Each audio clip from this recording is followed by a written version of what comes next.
Um, comments? Anybody? Just Chris might add a little to the conversation if you'll tolerate it. Chris, yes, please. Well, before Gary started talking and Lewis and the other pleasant lady was speaking about justice and the illusion that she's blind instead of peeking into the mask to favor her confidants on her court team, whether they're posing as the prosecutor or the defender, they're all on the same bar team. This is an unfortunate fact that evades many people's vision, that if you read their bar agreements, and particularly Corpus Juris Condom, the second body of law, number 7, attorney-client relations, and look in their attorney fees in there, and you'll find that attorneys are all oath 1 to the bar, 2 as officers of the court, and 3 not to the mere money-paying clients. And therein lies the conundrum that we all are unfortuitously forced to face, whether we like it or not. It's a private association for those that are in that group only, to the exclusion of all others, and I assure you they will war with you with a vengeance if you try to go in there without an attorney. I can speak from experience. They've tried to murder me twice with egregious abuses of mass deadly force for my advocating and being an activist for fair and neutral justice for law for all, and that all lives matter, that we are supposed to be equal under the law, under the Creator's plan, and there shouldn't be any bias based upon color, political association, spiritual or religious beliefs, although that kind of conflicts with the concept that resistance to evil is obedience to God.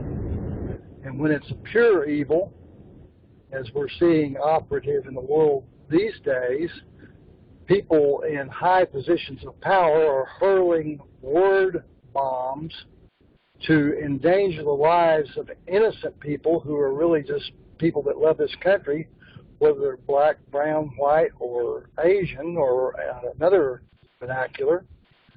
And this is a very, very dangerous time when we let the enemies that consider themselves to be the chosen of a special group, that think the rest of us are supposed to be subservient and ruled over by them, when they're making the rules that are different rules for them versus the rest of us, it creates a dichotomy of judgment in the world that makes it dangerous to be anywhere other than the self-deemed elite group that wants to make the rules for the rest of us.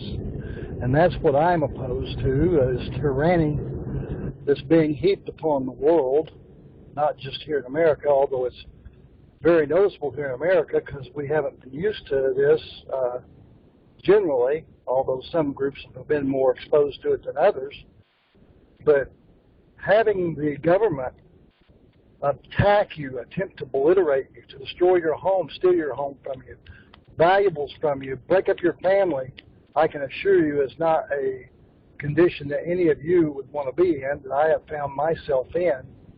And I haven't responded with violence, although that would be a way that some would prefer to solve it and recommend that we do, but I'm not convinced that we may not have to resort to that in the very near future if things keep going the way they are. But I've sought to try to use the law to solve my problems and seek redress of grievances.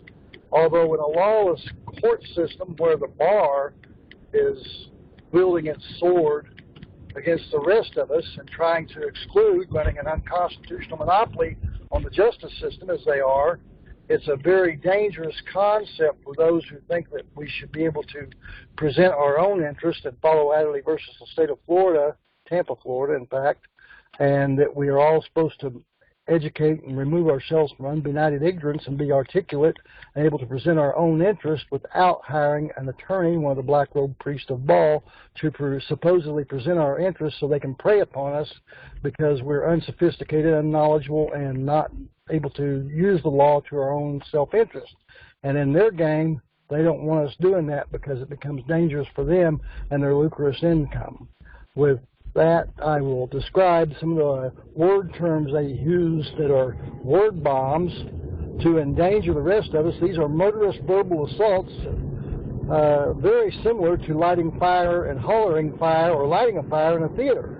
When you put the label of a domestic terrorist, a white militia member, a black militia member, a black beret, or any other titles they want to cast on us, even though we really just love America and want our children to be able to live free and not be played upon by pedophiles and court people and so on and so forth. If people are truly a dangerous society, yes, they should be put away and removed.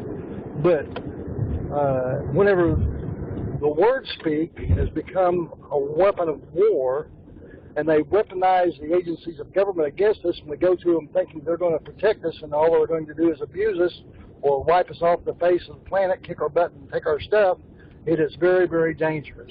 With that, I'll turn back to Charles, and thank you for letting me say my piece.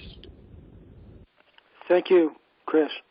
Comments or questions from anybody else? I agree with that statement regarding the bar. I yield. Thank you, Lewis.